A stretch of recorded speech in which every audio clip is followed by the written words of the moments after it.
Itch boy, Mr. H, coming at you with another grammar lesson. So, today, guys, we're going to be learning about prepositions to help you take over the whole tri state area with the help of Perry the Platypus and Agent P. Okay, let's talk about what prepositions are.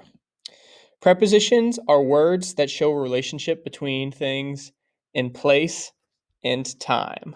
Okay, so you can have words like to show above, across, against. So those are words that would show where something is. Words that would show when something is after, before, uh, during, since. Okay, so prepositions come in many shapes and sizes. There's so many of them that they're hard to memorize. However, I'll be giving you a little preposition list that will help you identify some of them. So you won't be completely on your own. But the job of prepositions is to basically tell where and when in a sentence. Okay. Today we're also going to be learning about prepositional phrases. Okay. A prepositional phrase basically just begins with one of our prepositions and ends with a noun or pronoun, also known as our object of the preposition. Okay. So we'll be learning about that as well. And you'll see that on your homework as well. And we'll talk about that in a little bit. Okay. So prepositions, whenever they talk about where. So here's a couple of example sentences. So Agent P is at Dr. Duvenschmert's Evil Incorporated.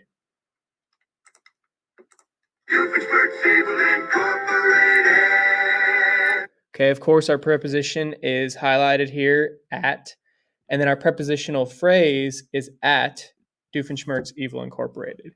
Okay, our preposition is at, and then our object of our preposition, the noun that comes after the preposition, is of course Doofenshmirtz Evil Incorporated. So that would be our object of preposition, our object of preposition.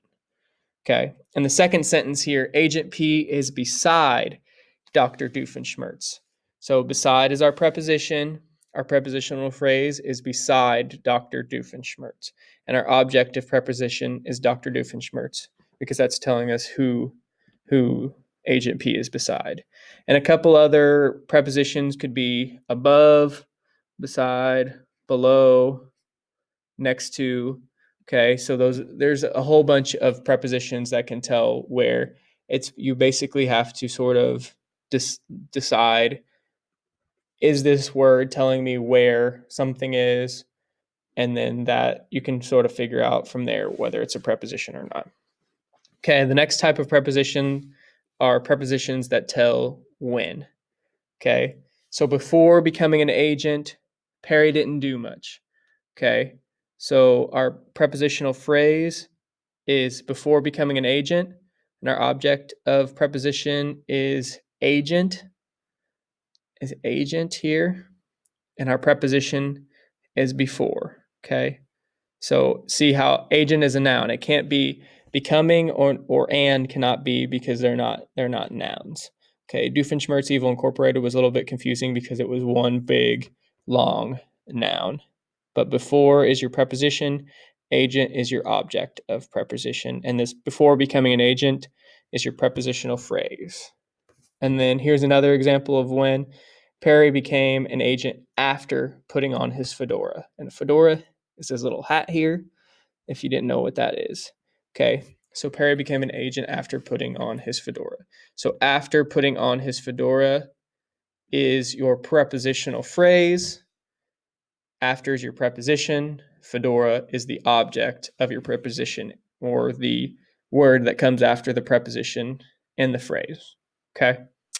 And then finally, these last set of prepositions I'm going to talk about are the really tricky ones to sort of find and identify within sentences because of their use to, because they don't fit into your box of where or when. They're more of like, they tell the use of something, what it's used for, or who owns something.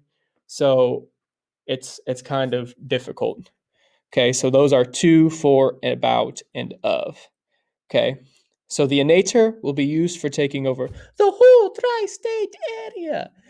So for is your, of course, your preposition, and then for taking over the whole tri-state area. Okay, so tri-state area is your object of your preposition. For is your preposition, and then for taking over the whole tri-state area is your prepositional phrase. And this prepositional phrase is used to tell you what the innator is for. Okay, the innator, that's telling you the job of the innator, the use of the innator. Okay, and the bottom one, the job of Agent P is to stop Dr. Doofenshmirtz. Okay, here's your first prepositional phrase of Agent P, beginning with your preposition of, ending with your object of a preposition, Agent P. Okay, so it begins and ends with that. And then our next prepositional phrase is to stop Dr. Doofenshmirtz. It begins with your new preposition to and ends with your object of your preposition, Dr. Doofenshmirtz. Remember, your object of your preposition is a noun or pronoun. Okay, so Agent P is a person, place, or thing. Dr. Doofenshmirtz is a person, place, or thing. It could also be a pronoun. So we could say, instead of Dr. Doofenshmirtz, we could say him. Him is one of your pronouns. Okay, so those take the place of nouns. Okay, of proper nouns like Dr. Doofenshmirtz. Okay. I believe that's all I have on prepositions and prepositional phrases. There's where I'm going to, once you're done with this, you're going to go up to the sub and get the worksheet to work on.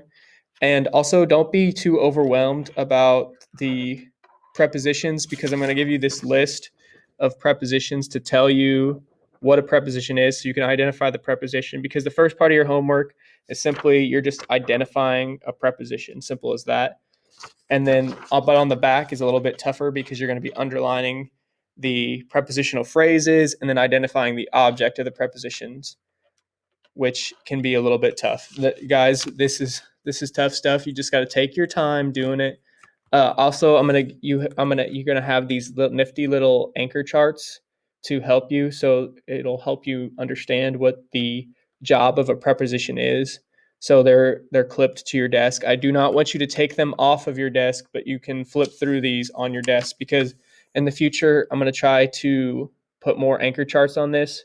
So then you have something to help you on your homework. So you don't have to raise your hand all the time and come up to me. You can just sort of flip through this, and then it'll make things a lot easier for you. So I hope you guys learned a little bit about prepositions today. If you have any questions, of course, I'll be in the room on the Epson board, so you can still come and ask me, or you can ask the sub. But I hope I helped you, and you have a great day.